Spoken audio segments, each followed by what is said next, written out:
Malappuram കുറ്റിപ്പുറത്ത് 5 kilo കഞ്ചാവുമായി യുവാവ് പിടിയിൽ. തിരൂർ ബിപിയങ്ങാടി സ്വദേശി ജാബിറാണ് കുറ്റിപ്പുറം പോലീസിന്റെ പിടിയിലായത്.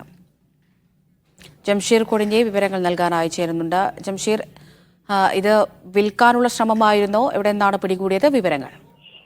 അനന്ത, ഈ കുറ്റിപ്പുറത്തെ സ്കൂൾ പരിസരങ്ങളിലും റെയിൽവേ സ്റ്റേഷനിലും കേന്ദ്രീകരിച്ച് മദ്യവിൽപ്പന നടത്തുന്നു എന്നതിന്റെ അടിസ്ഥാനത്തിൽ കുറ്റിപ്പുറം പോലീസ് പരിശോധന നടത്തുകയാണ്. കുറ്റിപ്പുറം റെയിൽവേ സ്റ്റേഷൻ പരിസരത്ത് നിന്ന് ഇയാളെ പിടികൂടുന്നത്. അതായത് കോയമ്പത്തൂരിൽ നിന്നും ട്രെയിൻ വന്നിറങ്ങിയതായിരുന്നു തിരൂരിലെ ബിപിയങ്ങാട് സ്വദേശി ജാബിർ. ഇതിന്റെ കയ്യിൽ വലിയ ബാഗുണ്ടായിരുന്നു. എന്നാൽ വലിയ പോലീസ് ഈ പരിശോധന നടത്തുന്ന കണ്ട് ഇയാൾ പരിങ്ങിയതോടെയാണ് പോലീസ് ഇയാളെ ശ്രദ്ധിക്കുന്നത്. പിന്നീട് പോലീസ് ഇയാളെ കസ്റ്റഡിയിൽ എടുക്കുകയായിരുന്നു. Kuttippuram sub inspector D Selvakumar ഇയാളെ പിടികൂടി പരിശോധിച്ചപ്പോഴാണ് ഇയാളുടെ കയ്യിൽ കറുപ്പ് ബാഗിൽ പ്ലാസ്റ്റിക് കവറിൽ പൊതിഞ്ഞ രൂപത്തിൽ വിൽപ്പനയ്ക്കായി കൊണ്ടുവന്ന 5 കിലോ കഞ്ചാവ് പിടികൂടിയിട്ടുള്ളത്.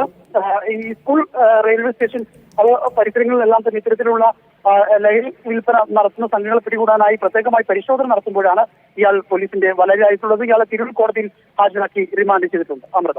ശരി, ജംഷീർ കൊടിഞ്ഞിയാണ് വിവരങ്ങൾ നൽകിയത്.